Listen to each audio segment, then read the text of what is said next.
తాకట్లో ఉన్న మీ బంగారాన్ని విడిపించి ఆ రోజు ఆన్లైన్ రేటుకి కొంటాం. Sharma gold company. New year సందర్భంగా రైతులకు కేంద్ర ప్రభుత్వం గుడ్ న్యూస్ చెప్పింది. రైతాంగ సంక్షేమం కోసం కేంద్ర సర్కార్ ప్రత్యేక దృష్టి సారించి కేంద్ర కేబినెట్ సమావేశంలో కీలక డెసిషన్ తీసుకుంది. కొత్త సంవత్సరం ప్రారంభం తొలి రోజే భేటీ అయిన కేబినెట్ దేశవ్యాప్తంగా రైతుల కోసం చేపట్టిన ప్రధానమంత్రి ఫసల్ బీమా యోజన పథకంపై కీలక నిర్ణయం తీసుకుంది. అలాగే ఎరువుల సబ్సిడీ పైన అన్నదాతలకు మోదీ ప్రభుత్వం శుభవార్త తెలిపింది.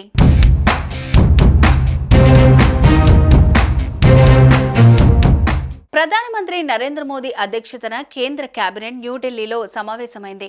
ఈ భేటీలో కేబినెట్ పలు కీలక నిర్ణయాలు తీసుకుంది. దేశవ్యాప్తంగా రైతుల కోసం చేపట్టిన ప్రధానమంత్రి ఫసల్ బీమా యోజన పథకాన్ని పొడిగించాలని కేబినెట్ తీర్మానం చేసింది. ప్రధానమంత్రి ఫసల్ బీమా యోజన పథకాన్ని 69,515 కోట్లకు పెంచింది. 2025ను రైతు ఏడాది సంక్షేమ ఏడాదిగా కేంద్ర కేబినెట్ నిర్ణయించింది. రైతులకు కేంద్రమే పంట నష్టం చెల్లించాలని నిర్ణయించింది. డిజిటల్ రిమోట్ సెట్టింగ్స్ విధానం ద్వారా పంట నష్టాన్ని గుర్తించారు. ఇందులో 23 రాష్ట్రాలు, 4 కేంద్ర పాలిత ప్రాంతాలు భాగస్వామ్యం. ఈశాన్య రాష్ట్రాలకు 90%, మిగిలిన రాష్ట్రాలకు 50% నిధులు భరించాలని నిర్ణయించింది.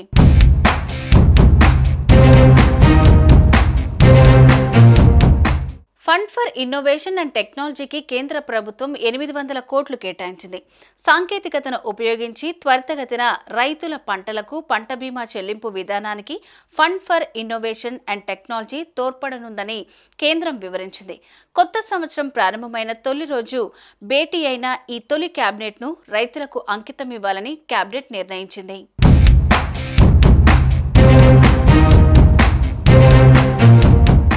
ప్రధానమంత్రి ఫసల్ బీమా యోజన కింద దేశవ్యాప్తంగా 4 కోట్ల మంది రైతులు లబ్ధి పొందుతున్నారని కేంద్ర మంత్రి అశ్విని వైష్ణవ్ తెలిపారు. అలాగే 50 కిలోల బస్తా DAP 1,350 రూపాయలకు రైతులకు ప్రభుత్వం అందజేస్తుందన్నారు. ఈ DAP ఎరువులపై అదనపు భారాన్ని భరించాలని కేంద్రం నిర్ణయించిందని చెప్పారు. DAP ఎరువుల సబ్సిడీకి అదనంగా 3,850 కోట్లు కేటాయించినట్లు తెలిపారు.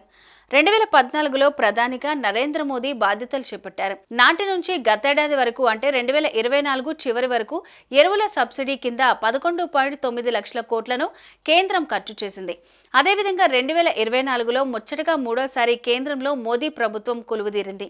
ఆ క్రమంలో రైతుల కోసం 6 లక్షల కోట్ల విలువైన 23 కీలక నిర్ణయాలను కేంద్రం తీసుకుంది.